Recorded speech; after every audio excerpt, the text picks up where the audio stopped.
The Aztecs football team gets set to honor its seniors, just 2 wins away from a spot in the conference championship game, while the men's basketball team loses a double overtime thriller at Viejas Arena. Hello and welcome to Aztecs All In, the podcast that goes all in on San Diego State sports. I'm Louis Weiner along with Steve Perez. We'll get to the hoops in just a few minutes, but Steve, the football team has a lot to play for this weekend, huh? Hello, Louis. Couple of Aztecs gut checks coming up where we actually demonstrate what a gut check actually sounds like. Stay tuned. It's like the Pickle Rick episode of Rick and Morty. The payoff is huge. So you're telling me I have to check my gut. I don't know how to do that, but let's move on to the podcast. So what are you thinking this weekend, Saturday? San Jose State got waxed last weekend against Nevada. We'll talk more about that in a minute. What the San Jose State coach had to say to the media before he addressed them. But San Diego State right now, it's a game they can't look past. They got New Mexico the following week on the road. They need to win both. Yes, he says that right after looking past San Jose State and looking at New Mexico. No, a quick look back and a shout out to Hunter Green for the play he made. The Aztecs punter, he went up for a high snap late in the game against Boise State, and he came down with it like a power forward and quickly dropped that ball on his foot and blasted it downfield. He doesn't make that play. Maybe we're talking about a different kind of a story from last week, huh? Yeah, that was some play. I think Coach Lewis talked about that as well during his media briefing, and he also talked about how he's got his guys focused for this game and this game alone against San Jose State, and it's a team they can't look past. And what are you thinking as far as the matchups here? Well, I thought it was interesting to look at the ESPN writer Bill Connolly's SP Plus rankings with all the FBS teams, and then he has another one called it's a tempo and opponent adjusted measure of college football efficiency, and it's supposed to be predictive and forward facing. The Aztecs are number 53 in that metric, and they moved up 3 spots in that. You look down and see where the opponent is, San Jose State. They're 109th, and they dropped 10 spots because of their performance last week. But that is supposed to be predictive, and it's a game on paper. Again, the Aztecs should handle because of the San Jose State defense and some of the performances they put on in the past. You would expect that the Aztec offense would be able to maybe get something going similar to what they did at home against Colorado State. But every game is different. This is college football, right? Absolutely. And we'll have to see if Jaden Denigal is given an opportunity to throw a few more passes. He did not have that opportunity last week and didn't do great, right? He had 3 passes that were for negative yards, and I think he only completed 6. So it'll be interesting to see if Coach Lewis opens up the offense a bit or sticks to the ground game and Lucky Sutton and Christian Washington, who are just doing a great job, and maybe they just stick with that script. People keep pointing at that statistic about the passing from the last game. Scoreboard, 17-7. They are in, well, let me see if I can pull out my book of cliches. Oh, yeah, here it is. They are in the driver's seat in the Mountain West. They get a chance to be in control of their own destiny. I think it would be a great opportunity for the locals to show up because they have this classic throwback pricing I see. You can pick up a hot dog for $2.75. Nachos, $3.50. I don't know if this beer is throwback pricing is $10, but the popcorn, $2. I saw that. What's that like? It's cheaper, not cheap, right? The $10 beer. I don't remember right. When we were going to games back in the Marshall Faulk era that we were paying $10 for a beer. So I don't know what they're throwing it back to. It's like they're throwing it back 3 years, maybe 4 years for the beer. I'm not quite sure. The throwbacks would be if they could actually have big all-for-one, one-for-all tailgates in the stadium instead of confining it to one separate spot and trying to extract even more out of people who were already paying a decent chunk of change to get into the game and to get into the parking lot even. So we've mentioned that the Aztecs do control their own destiny when it's all said and done. Win out, you're in. Lose one, you might be out. This is the info from the Mountain West.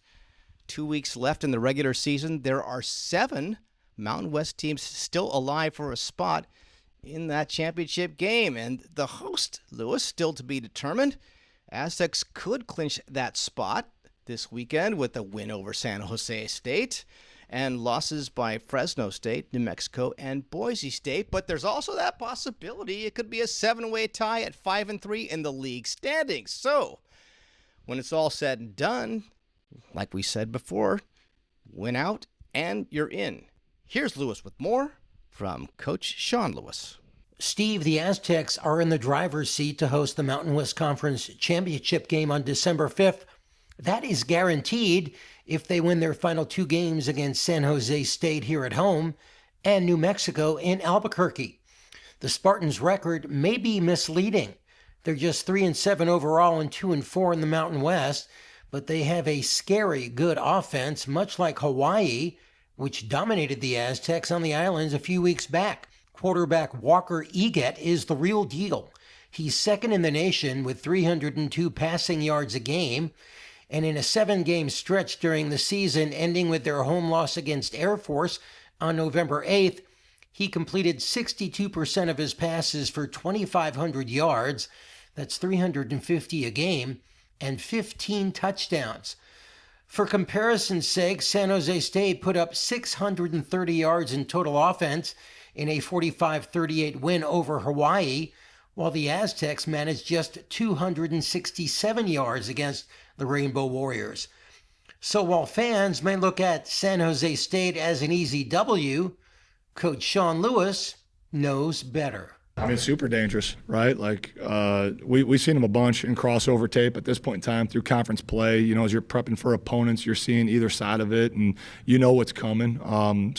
Again, the passing attack is very real. They spread you out. Their front is dynamic. They got some players that can play on edges and play with twitch. And then, again, right, like the results, guys, you can look all around college football, right? We've been talking about this all year, and we'll continue to talk about it. Like, throw the records out, throw your predictions out, like, you know, especially when you have a game, you know, where Nevada did, where they get non-offensive touchdowns, right? They get a pick six, they get a kickoff return for a touchdown. That changes the scope of the game. It's why those phases of the game, particularly special teams, are so important. Really, really accurate, knows the system really well. A lot of ways offensively, they're going to stress you the way that Hawaii did, right? They're going to spread the field. Kid knows the system intimately. He's got really good touch. He's got really good ball velocity. I mean, you can't relax. He gets outside the pocket. We got to plaster and stay on these dynamic wide receivers, but they do a really good job of spreading you out, getting their speed and space, and he can facilitate the ball in a very accurate manner to turn his receivers into runners really, really quickly. No, I mean, you still got to have a appreciation for the run game, but again, the space that they create and, you know, the priorities that they put on throwing the football, you got to have a balanced attack. But if you're not sound and your numbers aren't right, then they'll exploit that as well. So we're going to come up with a good plan here. We're still very much early on in that prep with it all, but they change the scoreboard quite frequently through the air in the way that they stress you that way. Steve, Eget throws to one of the best wide receivers in the nation in redshirt sophomore Danny Scudero. He leads the nation in receiving yards with 1,140, receiving yards a game with 115, and he's third in the nation with 10 receiving touchdowns. But an opportunistic Aztecs defense will be looking to get the ball on the ground because in their 7 losses, the Spartans have a -13 turnover margin. The Aztecs will be looking to finish the season undefeated at home for the first time since the 1996 team went 6-0. It would be the 6th time an Aztecs team would finish undefeated at home. It also happened in 1969, 72, 74, and 77. They got great pride. We talked really early on about good teams defend their home, right? And it's been a point of emphasis for us. And guys have really bought in and believed that that's something that we need to do, something that we're capable of doing. We got some good early wins in the season, which I think has brought belief and confidence into, defending our home turf. And, it's a stadium that we have great pride in, right? It's a great place to call home that more and more fans continue to come out and to be a part of. There's a tremendous opportunity for that to continue to grow this week with throwback pricing and throwback concessions and throwback field design to create a great environment to where, again, the fans can be just as much a part of the competitive advantage that we have, with our kids playing at a really high level. And so, again, it's just something that they've taken to heart to defend our home, and we got another opportunity here to do that this week. This past Saturday's crowd at Snapdragon Stadium was enthusiastic, but the rain didn't help in getting fans to the stadium. 29,000 tickets were distributed, but according to the UT's Kirk Kenny, about half came through the turnstiles. This weekend, the Aztecs are doing all they can to get the fans to the game for senior night with a Classics concession promotion highlighting $2.75 hot dogs, $3.50 nachos, and $2 popcorn. In addition, they're promoting some $27 tickets, and season ticket holders are being offered 2 free tickets to hand out to family and friends. Continue to educate, continue to win, continue to build a great program. Build it, they'll come, right? And so, again, I'll keep saying it. Hey, like I showed up here and everyone told me, hey, coach, put a winner on the field. It's a football town. It's a sports crazed town, and they'll show up. And so, hey, we got a team that's first place. We got great pricing. There's, been all kinds of obstacles that have been broken down through our leadership, and, excited to see the response from our fans to come out and, again, to be a part of a great competitive environment and for them to have a huge impact in the game, this upcoming Saturday. In addition, it's senior night and a chance to honor the guys who over the past 2 years bought into Sean Lewis's leadership and show the younger players what Aztec fast football is all about. Many of them could have left after last season for a lot more money, but they decided to stick around, including all 11 defensive starters from last year, a rarity in these days of NIL.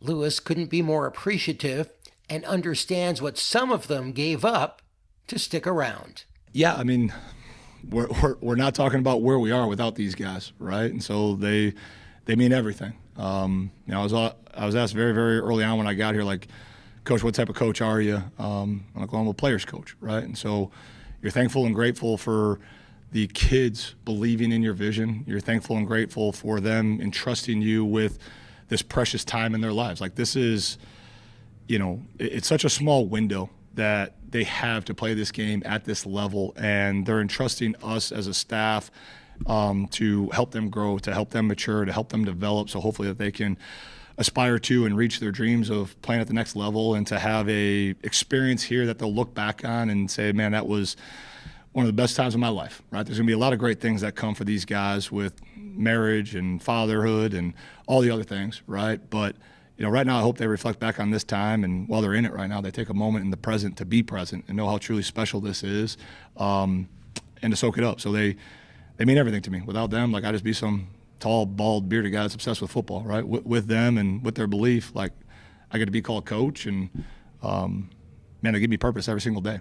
Again, we're not in this spot without them. I mean, Ross epitomizes it up front. I mean, Chris, just literally sacrificed a whole bunch of money to stay with this team, right? But each one of them in their own right, like doing their part, doing the things that we asked them to do, that make this group truly, truly special.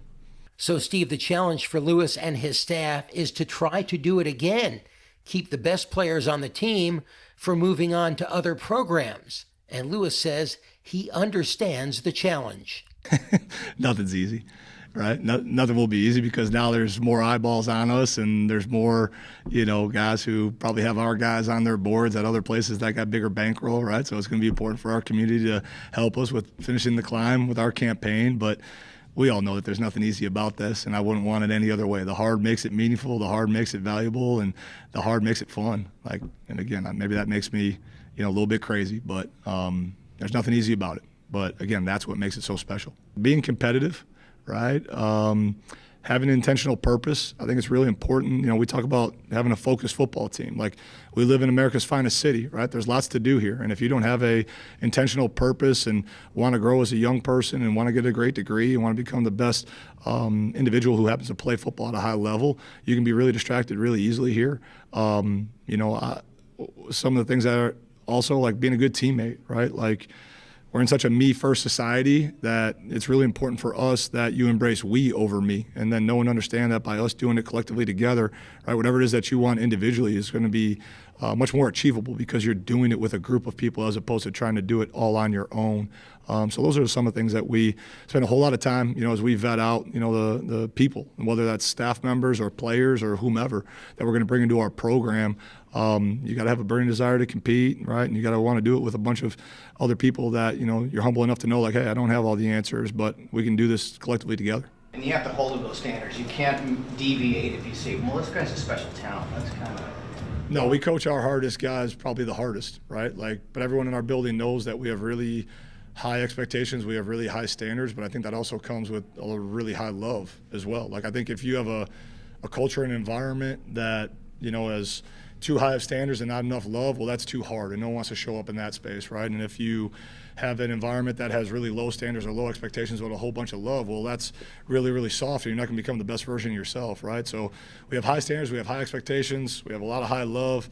A mentor of mine taught me that a long time ago, and yeah, if you're one of our best guys, like, you're going to be held to that, then some. Steve, the Aztecs took a big step toward helping to keep some of those players, announcing its Finish the Climb program, a fundraising initiative designed to raise $2 million in support of Aztec football's recruitment and retention fund. A key feature is its matching challenge, with an anonymous donor pledging $1 million challenge gift, which will be unlocked when Aztec Nation raises $1 million in matching support. So $1 million gets the program an additional $1 million. Lewis, last Saturday, sections of the Snapdragon turf turns to a slip and slide under bouts of an atypical rain in San Diego. And in that grinded out gut check win over Boise State, and I'd stand by for the sound effects here. Oof. That's the sound of a gut check when it's your gut getting checked. Oof. So in that gut check time, Lucky Sutton puts up 150 yards by running through holes bashed open by the Aztecs front, led by a group of starters who've taken the field for all 10 games so far. And after those holes open up, Sutton then carries defenders and gets the uniform wet and muddy, scrambling for those extra yards on every freaking carry. Christian Washington gained 98 yards. Denegal rushed for the 2 touchdowns in tallying 16, and even Byron Cardwell contributed a few key runs there, averaging 5 yards a carry. A quick rewind, 2 weeks ago, Paradise turns hellish in Honolulu, where Hawaii's Micah Alejado carves up San Diego State's secondary for 3 first-half TDs to Jackson Harris. Aztecs dropped in a passing clinic, 38-6, that exposed every coverage gap. They'll have to keep an eye on that this week. Fast forward to Saturday night, November 22nd, 7:30 p.m. kickoff on Fox Sports 1, senior night on the Mesa. Even more renowned and experienced QB in Walker Eggett. He will have predicted dry skies to operate under. The fans will get throwback pricing. And the seniors on their special night will get a ceremony that's less wave goodbye and more salute the architects, because these seniors, guys like offensive lineman Bio Kanike and linebacker Mr. Williams, they didn't just inherit a rebuild. They had a hand in blueprinting it, making a big impact as transfers into a program following up on a 3-9 season under a second-year head coach. They're the guys the media spoke with on Monday at the Fowler Center. So the night's not just about the 8-2 Aztecs chasing destiny. It's the end result, what happens when the portal's whirlpool swirls. The players all buy into a tough concept Coach Lou calls the climb, but also features tugs of war in the ocean where the Navy SEALs training, gearing up week after week during a bruising season for morning practice. Now, as an offensive lineman, Kanike is not chasing headlines. He's blocking for them. That run game clinic last Saturday, where 3 Aztec ball carriers amassed 277 rushing yards on 46 carries, it should speak for itself, but Kanike tries to put it into words. It's an amazing feeling. it's one of those games where we as a unit, as an O-line unit, we actually get some recognition for doing our job. Call that recognition the quiet currency of the trenches. Bio's line paved all those rushing yards against Boise State. 6 yards of pop in the slop. Okay, groundskeepers at Snapdragon, it wasn't exactly slop. That was just, alliteration there. Anyways, it was a tremendous bounce back from the Hawaii game. Aztecs' Lucky Sutton mustered just 78 yards in that one. And whereas the Hawaii front seven stacked the box and succeeded, Boise State faced a different team on the Aztecs' home turf. So that brings us to the 3-7 Spartans, or as I like to call them, the Con Accentos of San Jose State. 2 of their wins in conference, one against that Hawaii team that gave the Aztecs all that trouble. Remember, Lewis, we talked about that game in San Jose because it was the weekend before the Aztecs faced Hawaii. The home team won 45-38 by laying down 630 yards against the Rainbow Warriors. 458 of those yards through the air from Walker Egat. The Con Accentos had 3 receivers who topped 100 yards in that shootout, led by Bolitnikov's semifinalist Danny Scudero's 215 yards on bombs like a 62-yarder. But the twist is San Jose's pass party papers over a defense that is 11th nationally in yards allowed per game at 281 through the air. Turnovers tell the tale. In their 3 wins, a +4 margin. In their losses, -13. For Bio and the line, it's personal. Senior night means honoring the vets who turned trust the process from slogan to scar tissue. Bio arrived on the Mesa in January. Big ol' arms, 6'4", 340. Open to a culture mid-metamorphosis under Sean Lewis. From the offensive line, the heart of the offense, we go now to the other side of the ball. A player on the all-name team, Mr. Williams, the rangy linebacker who's been a tackling machine helping shore up the linebacking core, making 5 starts this season, and helping overcome the loss for the rest of the season of team captain Tano Latuli. Mr. Williams has 62 stops on the season, part of a defense that has pitched 27 scoreless quarters in 40 played. First of all glory to God. I wouldn't be able to do any things I do or the team does without him. So I want to thank him foremost. And for the most part, it's just relying on coaches and teammates. They've accepted me out here with great arms, great big arms, and I just trust the process, trust our game plan, trust my teammates, and that's how I'm able to do what I'm going to do. Without them, there's no me. Mr. transferred from Incarnate Word of the Southland Conference. He brought with him a winning mindset and a penchant for hard hitting. And the Conexentos, or Spartans if you will, have a ground game that provides a bit of a test. Freshman phenom Steve Chavez Soto getting more carries of late, averaging 5.5 yards a carry, 7 rushing scores.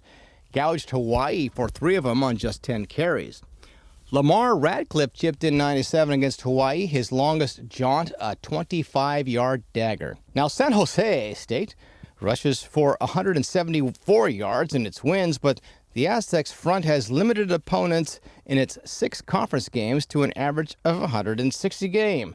That's a shade over 3 yards a carry average, second in the Mountain West. Mister's take? It's what we do. That's what we're designed to do as a defense, stop the run. That's our main goal every week is to kill the run. And so when the run's at us, we just try to do our job, like if they were to pass 40 times a game or whatever it may be. Just do our job and be who we are. This week for the Aztecs, being who we are, we'll need a heavy dose of pressure on the quarterback, disguising the coverage, and being resilient in the face of an aerial onslaught.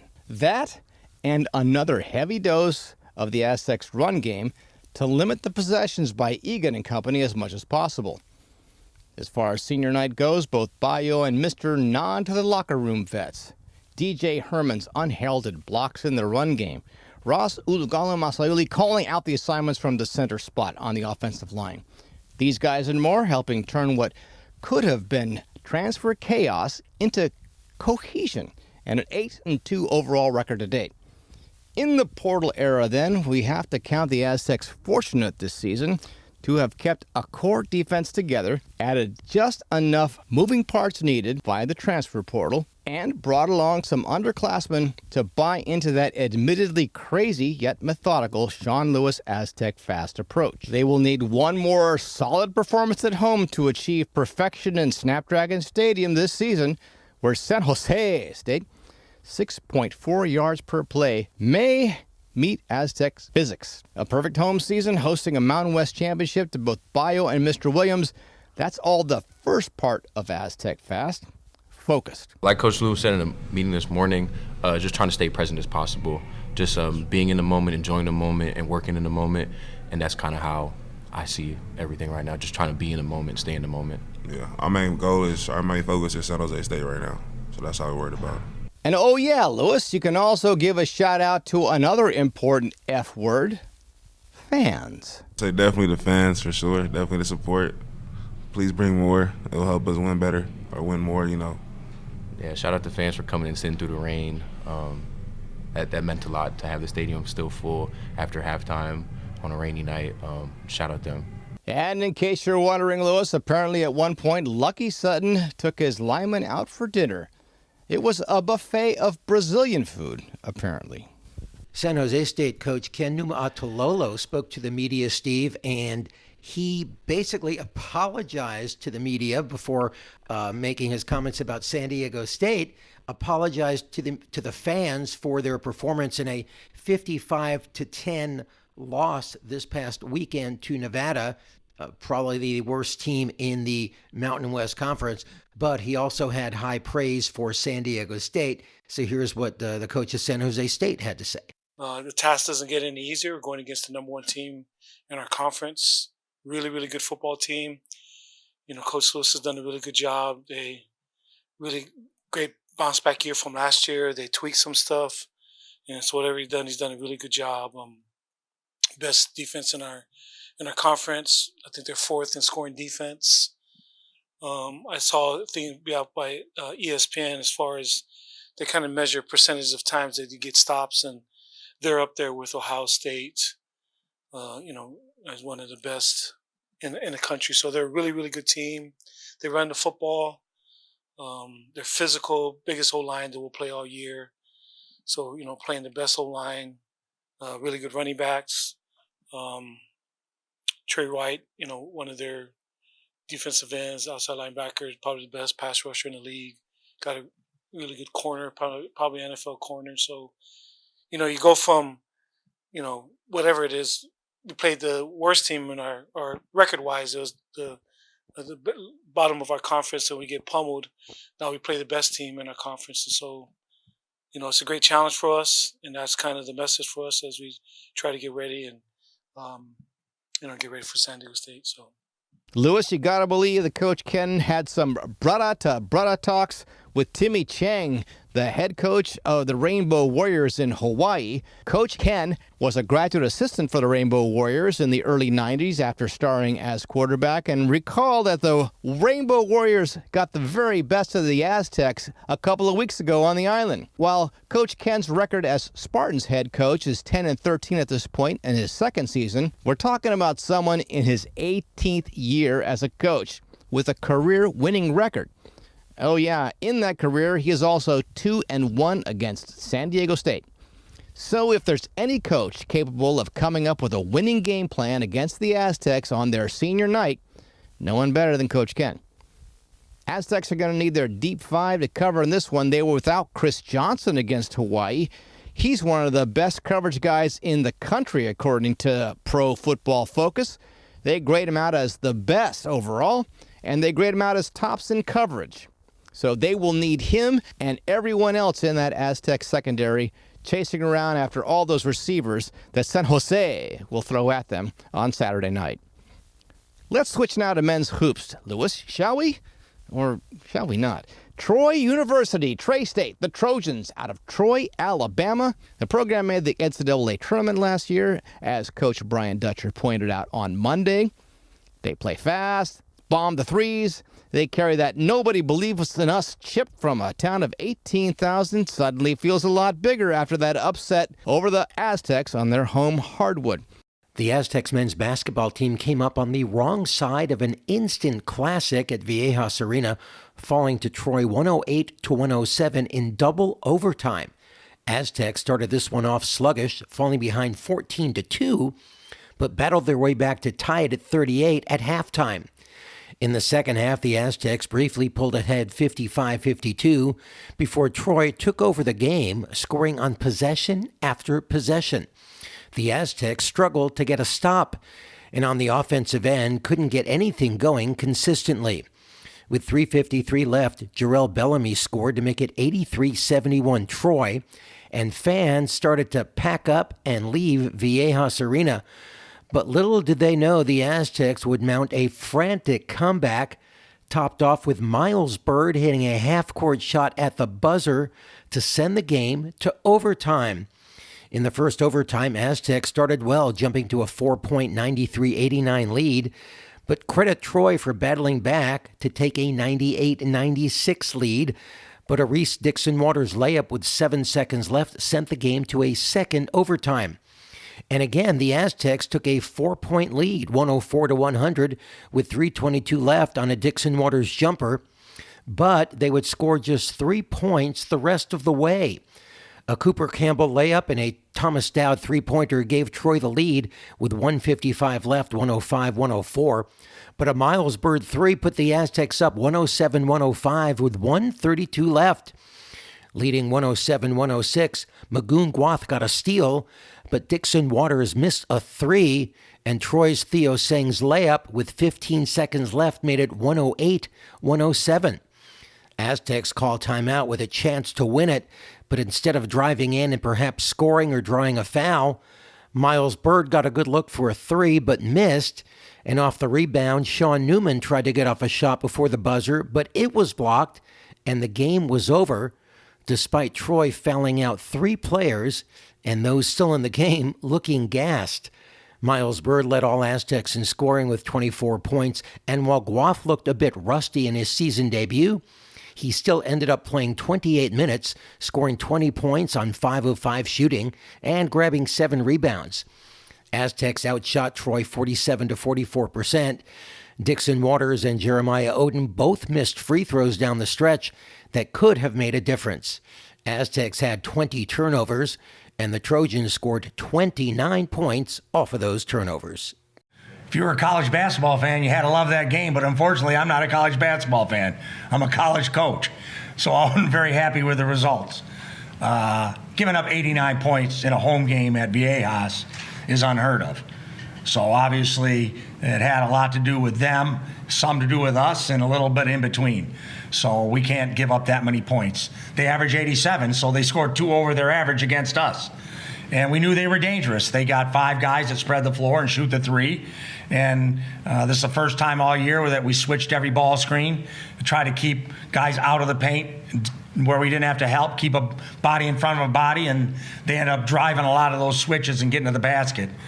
Dowd had 18 rebounds. That's a monster game for anybody. I thought our offense was pretty good. Second half, we shot over 50%, in the 40s from 3, you know. So I thought offensively we played well enough, but we don't win with our offense, we win with our defense. And it looked like this game was just racing each other, see who could score the most points. And that's not Aztec basketball.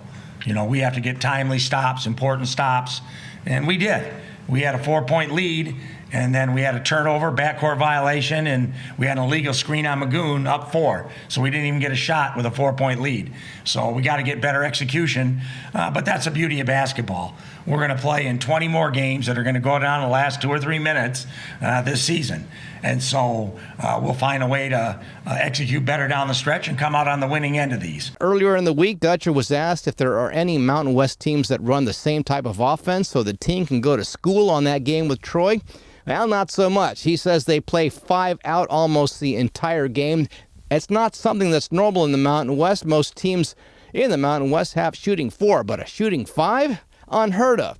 Spread you out, drive and kick, dare you to guard the perimeter with your bigs. He said they had to be locked in on help and recover. So what do you think they are getting from the coaching staff in the wake of this one? Maybe a few players on the Aztecs basketball unit need to improve on that defense. Steve, my reflections on the game, having been inside Viejas Arena, is that it's rare for the fans to get a warning from the officials. But when Troy jumped out to a 7-0 lead with 2 minutes gone in the first half, as you all know, the fans, as they always do until the Aztecs score their first points, continued to clap. But you could also hear a drum beat as well. And the officials actually stopped the game to let the crowd know that they could continue to clap, but the drum beating had to stop. Of course, this just led to a huge chorus of boos from the crowd. Not sure what led to the warning, if the Troy coach complained or what, but the Aztecs finally scored their first points about 20 seconds later. The fans were pretty much stunned as Troy took that 12-point lead with 3:50 left and had pretty much given up hope. But when Bird hit that half-court shot at the buzzer, the crowd went ballistic. And for me, it was the most exciting shot I'd ever seen in person, aside from Lamont Butler's basket in Houston that beat Florida Atlantic and sent the Aztecs to the national title game. Lewis, the Schmetrics said the Aztecs would defeat the Trojans handily. The result, not so much, and once again, why they play the game. You gotta hope the Aztecs have that one in the memory bank for a time when losing the game means the season is over. I'm gonna close this one out with some good, bad, and ugly about the game. The good, if you liked offense. The bad, if you liked defense. And the ugly, damage to the resume when all the blue bloods on the NCAA tournament committee look at the seedings and the brackets for March, and they look down, askance even, at the West Coast teams in general, and San Diego State specifically, and they say, what? A loss in November? To who? My word. Okay, I'm done. You done, Lewis? Yeah, you're nodding your head. You're done. Okay, this has been Aztecs All In. Don't forget to keep up with us on the X, while trying to be mindful at the same time. And good luck with that. The X handle, Aztecs_all_in. You can also hit us up, maybe even toss a few gut checks our way at aztecsallin@gmail.com. Next episode coming up after the football team takes on San Jose State Saturday night at the Snap. Till then, Steve Perez for Louis Weiner, thanking you for checking us out and bidding you a pleasant tomorrow.